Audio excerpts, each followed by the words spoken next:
Hello friends, आप लोगों का स्वागत है मेरे YouTube channel my education mentor में। और उदारवाद से संबंधित ये मेरा तीसरा वीडियो है और इस वीडियो में हम पढ़ेंगे शास्त्रीय उदारवाद के बारे में। और फ्रेंड्स, शास्त्रीय उदार बहुत इंटरेस्टिंग रहा है और इसमें हम देखेंगे कि कौन कौन से नए विचारक आते हैं और क्या क्या उनके नए विचार रहे हैं और किस तरह से वो एक दूसरे से अलग रहे हैं। तो बहुत मज़ा आने वाला है इस वीडियो में। फ्रेंड्स, मैंने पिछली 2 वीडियो के लिंक डिस्क्रिप्शन में दे दी है, आप जाकर मेरे पिछले 2 वीडियो जो उदारवाद से संबंधित है वो देख सकते हैं। तो आइए शुरू करते हैं हम शास्त्रीय उदारवाद। शास्त्रीय उदारवाद में सबसे पहले शास्त्रीय उदारवादी विचारक जॉन लॉक की बात करते हैं।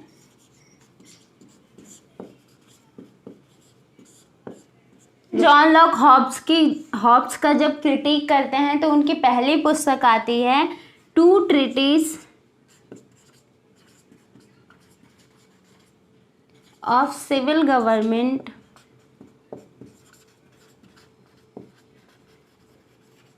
ये 1689 में पुस्तक आती है और इसमें वो व्यक्ति के व्यवहारों की अवधारणा का वर्णन करते हैं और राज्य को किस प्रकार से काम करना चाहिए, इन सभी बातों का इसमें उल्लेख मिलता है। जॉन लॉक हॉब्स की आलोचना इसलिए भी करते हैं क्योंकि हॉब्स ने व्यक्ति के यानी मनुष्य की प्रकृति की जो अवधारणा की कल्पना करी थी वो भी काफ़ी नकारात्मक रूप में करी थी कि व्यक्ति ईर्ष्यालु है, जलनशील है, वो किसी भी प्रकार की प्रगति नहीं कर सकता है और व्यक्ति में निर्दयी भावना होती है, हमेशा लड़ते रहते हैं, इस तरह की कल्पनाएं करते हैं। लेकिन जो जॉन लॉक हैं वो व्यक्ति के सकारात्मक व्यवहारों की बात करते हैं कि व्यक्ति विवेकशील, तार्किक और सोच समझ सकता है, व्यक्ति सहयोगी है, व्यक्ति सर्वहित की बात करता है और व्यक्ति में प्रतियोगिता होती है तो सहयोग की भी भावना होती है। तो इस तरीके से वो मानव व्यवहार की कल्पना करते हैं और व्यक्ति अच्छा प्राणी है। इस प्रकार वो व्यक्ति के 3 प्राकृतिक अधिकारों की बात करते हैं। वो कहते हैं कि मनुष्य अपने 3 प्राकृतिक अधिकारों को लेकर पैदा होता है, यानी व्यक्ति जिस तरीके से अपने शरीर का रंग लेकर, त्वचा का रंग लेकर पैदा होता है, इसी तरीके से व्यक्ति प्राकृतिक अधिकार भी लेकर पैदा होता है। तो ये 3 प्राकृतिक अधिकार हैं।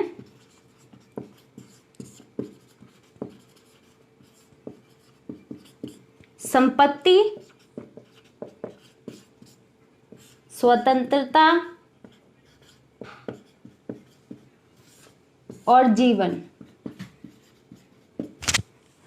यानी जॉन लॉक के अनुसार संपत्ति, स्वतंत्रता और जीवन का जो अधिकार है वो मनुष्य के प्राकृतिक अधिकार हैं और यह अधिकार व्यक्ति से कोई भी शासन या कोई भी राज्य नहीं छीन सकता। और कोई भी राज्य केवल इसीलिए स्थापित किए जाएंगे ताकि वो व्यक्ति के इन प्राकृतिक अधिकारों को सुरक्षित कर सके। और जॉन लॉक ये भी बोलते हैं कि जो राज्य व्यक्ति के इन प्राकृतिक अधिकारों को सुरक्षित करने में असफल होता है तो व्यक्ति को उस राज्य का विरोध करने का भी अधिकार है। यानी John Locke right to revolt,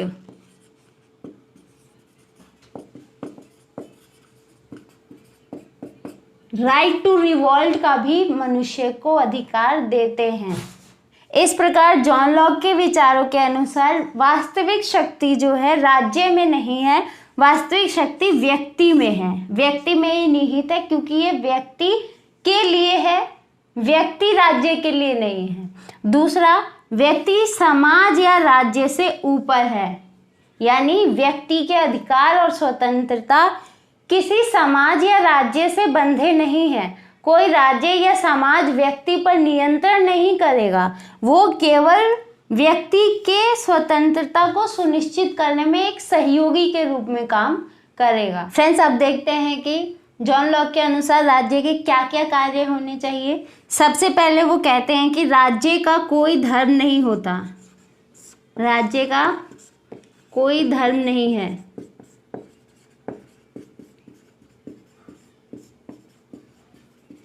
राज्य का कोई धर्म नहीं है, यानी राज्य एकदम निष्पक्ष होगा और राज्य की संरचना है वो सहमति पर आधारित होना चाहिए। बिना सहमति के राज्य शासन कर ही नहीं सकता है। और ये जो सहमति है उसके बारे में भी जॉन लॉक अपनी पुस्तक two treatise of civil government में बताते हैं कि ये जो सहमति है वो किस तरीके से आएगी। उस पुस्तक में जॉन लॉक 2 सामाजिक समझौते की बात करते हैं, जिसमें पहले सामाजिक समझौते में सभी व्यक्ति मिलकर एक नागरिक समाज का निर्माण करते हैं, और ये जो नागरिक समाज है दूसरा समझौता करते हैं जिसमें वो राज्य का निर्माण करते हैं। इस प्रकार से जो राज्य है वो सहमति से बना है, वो किसी प्रकार का कोई अपने आप से निकला हुआ कोई संस्था नहीं है, या किसी निरंकुशवादी लोगों ने उसकी संरचना नहीं करी है। ये आम लोगों ने करी है और ये आम लोगों के लिए बनाई गई है ताकि वो आम लोगों की सुरक्षा कर सके। फ्रेंड्स, जॉन लॉक स्वतंत्रता की बात करते हैं। वो कहते हैं कि मनुष्य को यानी व्यक्ति को फ्री टू चॉइस होना चाहिए, व्यक्ति के पास खुला अवसर होना चाहिए, कुछ भी चुनने का अधिकार होना चाहिए, और उस चुनने के अधिकार के अंदर, उस चुनने के अधिकार की स्वतंत्रता के अंदर किसी भी प्रकार की कोई बाधा नहीं आनी चाहिए। यानी चर्च, पोप या राजतंत्र, ऐसा राजतंत्र जो निरंकुश हो, ये सभी जो संस्थाएं हैं वो राज्य की स्वतंत्रता को नियंत्रित करनी नहीं चाहिए। ये राज्य जो व्यक्ति के अधिकार है स्वतंत्रता का, वो इन तीनों संस्थाओं से मुक्त होना चाहिए, और राज्य को इन्हीं अधिकारों की सुरक्षा करने के लिए लाया गया है। अगला वो बोलते हैं कि जो राज्य है वो सीमित शासन करना चाहिए उसको।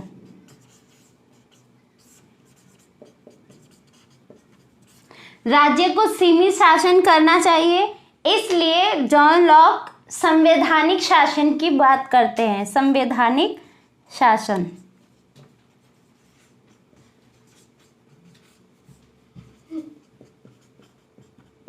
संवैधानिक शासन की बात करते हैं, जिसमें जो राज्य का संचालन है वो विधि और नियम बनाकर किए जाएंगे, और ये जो विधिपूर्ण शासन होगा उसमें शक्ति जो है किसी व्यक्ति या किसी एक संस्था के पास निहित नहीं होगी। इसके लिए भी वो कहते हैं कि अलग अलग प्रकार की संस्थाएं होनी चाहिए, और ये सारी संस्थाएं मिलकर राज्य का संचालन करेगी। वरना अगर एक व्यक्ति के हाथ में शासन होता है, एक व्यक्ति जब शासन को नियंत्रित करने लगता है, तब वो व्यक्ति निरंकुश हो सकता है। इसलिए जॉन लॉक राज्य की 3 संस्थाओं की बात करते हैं, विधायिका, कार्यपालिका और ये जो नागरिक समाज मिलकर संधि करता है वो संस्था। ये सारी संस्थाएं मिलकर राज्य का संचालन करेंगी।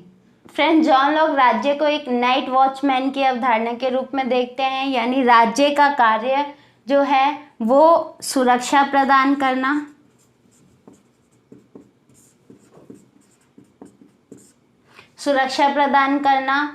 और किसी भी प्रकार के खतरों से बचाना, जैसे कि बाहरी आक्रमण से बचाना। कोई राज्य जो है किसी अन्य राज्य, कोई राज्य, बाहरी राज्य हमारे राज्य पर आक्रमण ना कर दे, या फिर आपस में व्यक्ति जो है लड़े नहीं, इन सारी खतरों से राज्य सुरक्षा प्रदान करेगा। और जो राज्य है, राज्य की जो प्रकृति है शास्त्रीय उदारवाद में, वो एक पुलिस स्टेट के बारे में, एक पुलिस स्टेट जैसी है। कैसी है? पुलिस स्टेट जैसी। ये जो पुलिस राज्य है वो लोगों को सुरक्षा प्रदान कर रहा है, किसी भी प्रकार की गतिविधि में कोई दखल अंदाजी नहीं कर रहा है। राज्य जो है रात्रि प्रहरी के रूप में काम कर रहा है।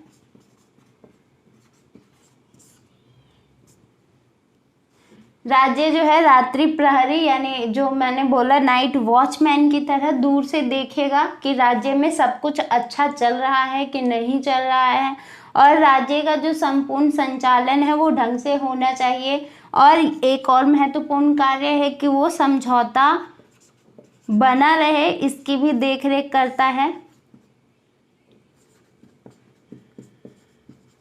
यानी राज्य यह देखेगा कि जो व्यक्ति ने मिलकर, नागरिक समाज ने मिलकर जिस राज्य समझौते के तहत राज्य का निर्माण किया है, वो समझौता जो है वो बना रहे और वो कभी टूटे नहीं।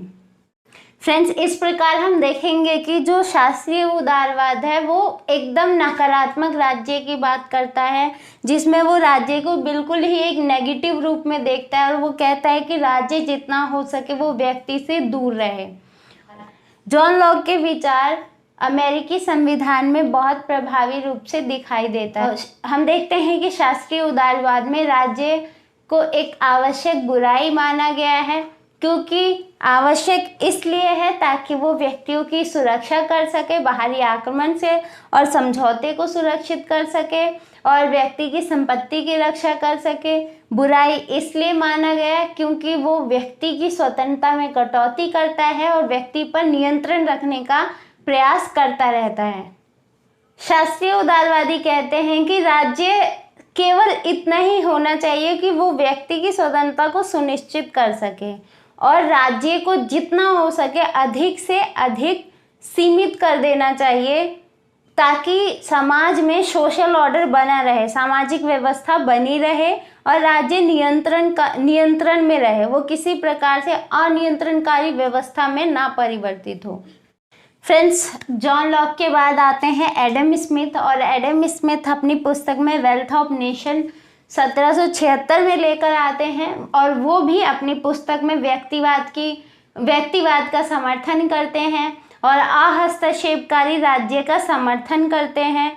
और एडम स्मिथ अपनी बुक वेल्थ ऑफ नेशन में बताते हैं कि जो प्रत्येक व्यक्ति है वो आर्थिक अवधारणा रखता है। प्रत्येक व्यक्ति जो है आर्थिक रूप से सशक्त होना चाहता है और वो अधिक से अधिक पूंजी को एकत्रित करना चाहता है और इसलिए वो स्वतंत्रता की बात करते हैं, स्वतंत्रता।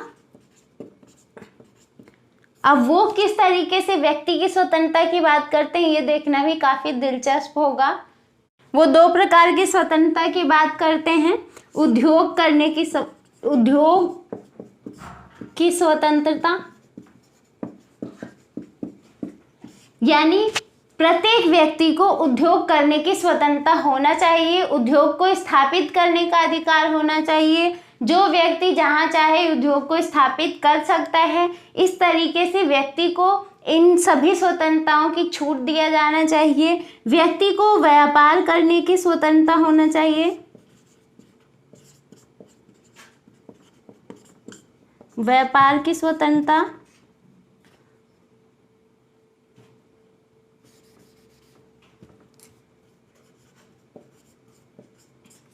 व्यक्ति को व्यापार की स्वतंत्रता होनी चाहिए, यानी व्यक्ति जो चाहे वो व्यापार या वो उद्योग धंधा अपना सकता है।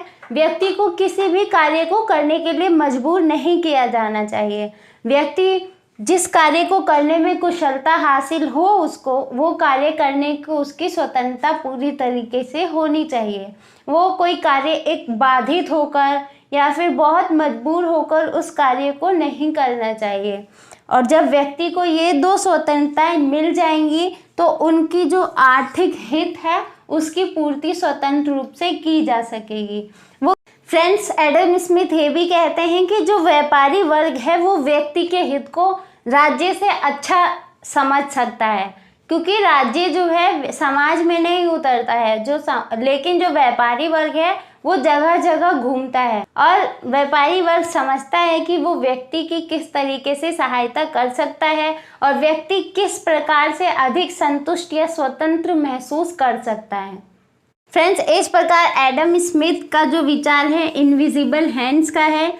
वो कहते हैं कि जो पूंजीवाद है वही व्यक्ति का कल्याण कर सकता है, उदारवादी विचारधारा ही व्यक्ति की अधिक से अधिक रक्षा कर सकती है और सुरक्षा प्रदान कर सकती है। एडम स्मिथ इस प्रकार आर्थिक अर्थव्यवस्था की अवधारणा को प्रस्तुत करते हैं। एडम स्मिथ राज्य के कार्य में बोलते हैं कि राज्य न्यायिक होना चाहिए। नंबर 2, एडम स्मिथ कहते हैं कि राज्य का कार्य आक्रमण से सुरक्षा प्रदान करना है। सुरक्षा प्रदान करना है। हम देख सकते हैं कि एडम स्मिथ ने भी और जॉन लॉक ने भी सुरक्षा की बात की, यानी वो व्यक्ति की स्वतंत्रता को पूर्ण रूप से सुरक्षा प्रदान करने पर उदारवादी बल दे रहे हैं। तीसरा, सार्वजनिक उद्योगों का निर्माण करना।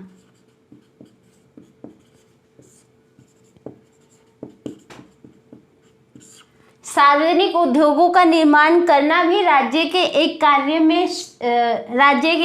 में शामिल है, क्योंकि वह व्यक्ति जो निजी उद्योगों में काम नहीं कर सकता या व्यापार नहीं कर सकता, तो राज्य का ये कर्तव्य है कि वो सार्वजनिक उद्योगों का निर्माण करे, ताकि समाज का प्रत्येक व्यक्ति, राज्य का प्रत्येक व्यक्ति सार्वजनिक उद्योगों में जाकर अपने अपने आर्थिक हितों को पूरा कर सके।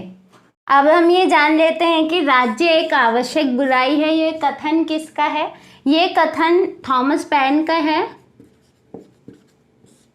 थॉमस पेन, ये उन्होंने 1776 में अपनी एक बुक लिखी, कॉमन सेंस।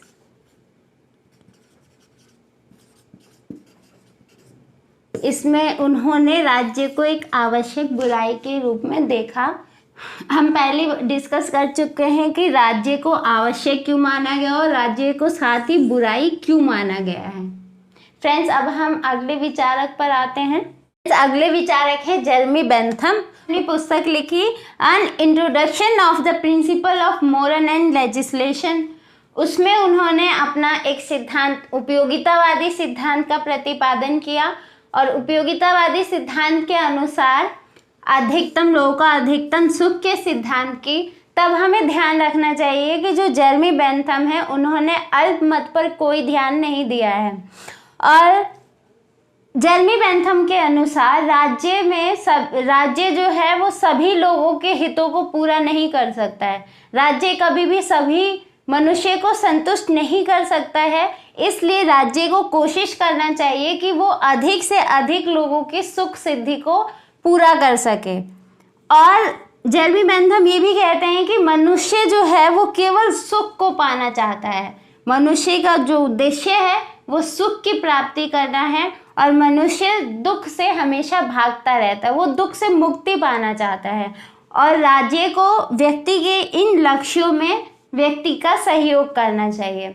अगर हम बात करें कि जेरेमी बेंथम किस तरह के राज्य की प्रकृति की कल्पना करते हैं, तो जेरेमी बेंथम में अन्य शास्त्रीय उदारवादियों की तरह ही वो अहस्तक्षेपकारी राज्य का समर्थन करते हैं। अहस्तक्षेपकारी राज्य और व्यक्तिवाद की बात करते हैं।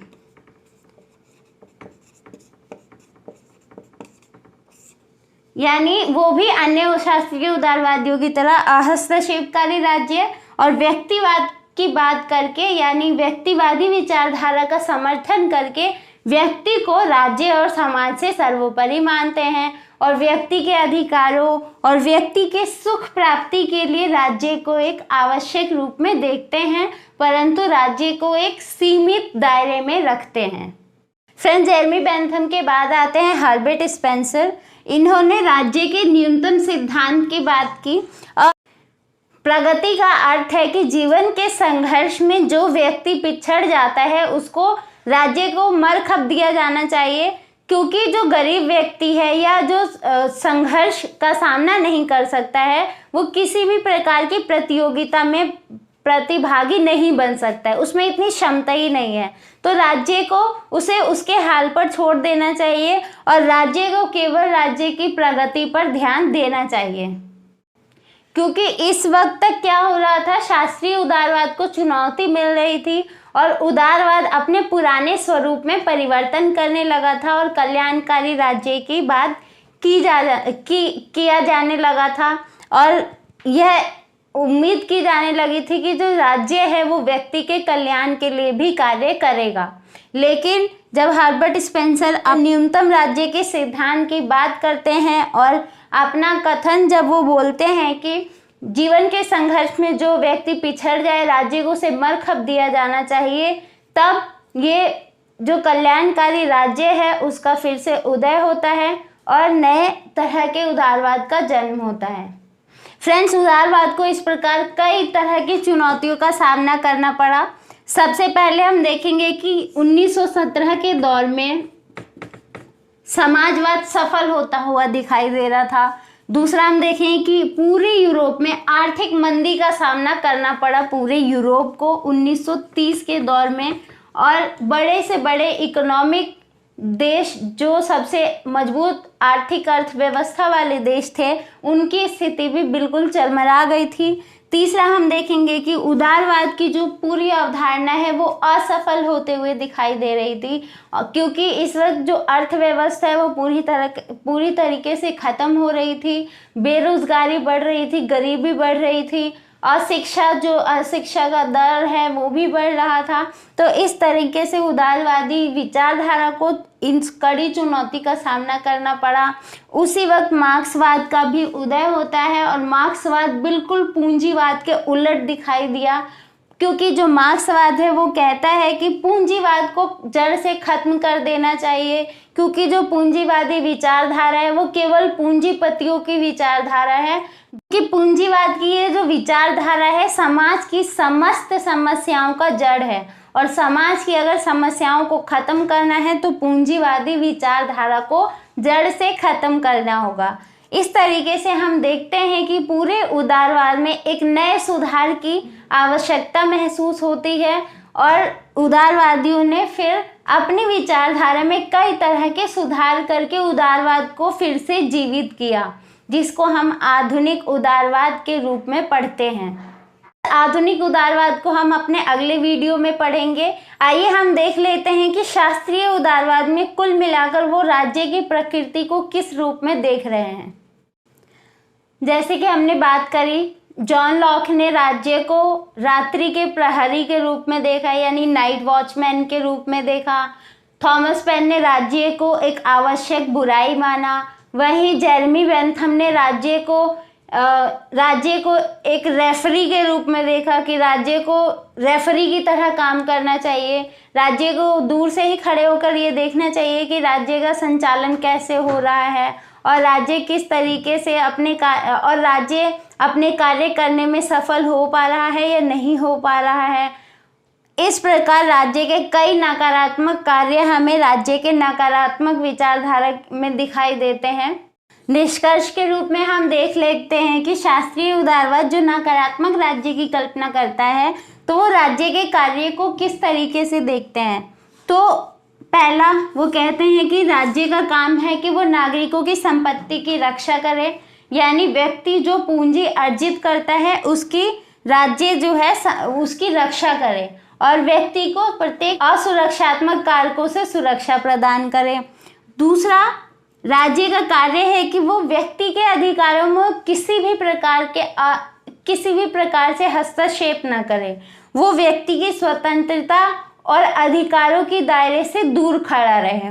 तीसरा, हम देखते हैं कि शास्त्रीय उदारवाद के अनुसार राज्य सीमित होना चाहिए, और राज्य को कम से कम कार्य सौंपे जाने चाहिए। केवल वही कार्य सौंपे जाने चाहिए जो कार्य नागरिक समाज अकेले नहीं कर सकता है। तो इस प्रकार से सीमित राज्य की शास्त्रीय उदारवाद बात करते हैं। चौथा, राज्य का कार्य है कि वो बाजार उपलब्ध कराए। राज्य का कार्य है बाजार उपलब्ध कराना, ताकि प्रत्येक व्यक्ति उद्योग स्थापित कर सके और व्यापार आसानी से कर सके, और जो व्यापार है उसको अधिक से अधिक बढ़ाया जा सके। राज्य का कार्य ये भी है कि वो मनुष्य या व्यक्ति को ऐसे वातावरण और निष्पक्ष तथा स्वतंत्र वातावरण उपलब्ध कराए जिसमें व्यक्ति अधिक से अधिक प्रतिस्पर्धा कर सके और प्रतियोगिता कर सके और अपनी कार्य कुशलता को बढ़ा सके। फ्रेंड्स, ये थी हमारी आज की क्लास। तो अगर आपको क्लास पसंद आई है तो आप लाइक ज़रूर करें और ज़्यादा से ज़्यादा शेयर करें। आप अपने फेसबुक पे, इंस्टा पे इसे शेयर करें ताकि हम अधिक से अधिक स्टूडेंट्स की सहायता कर सकें। और अगर आप इस चैनल पे नए हैं तो चैनल को सब्सक्राइब करना ना भूलें।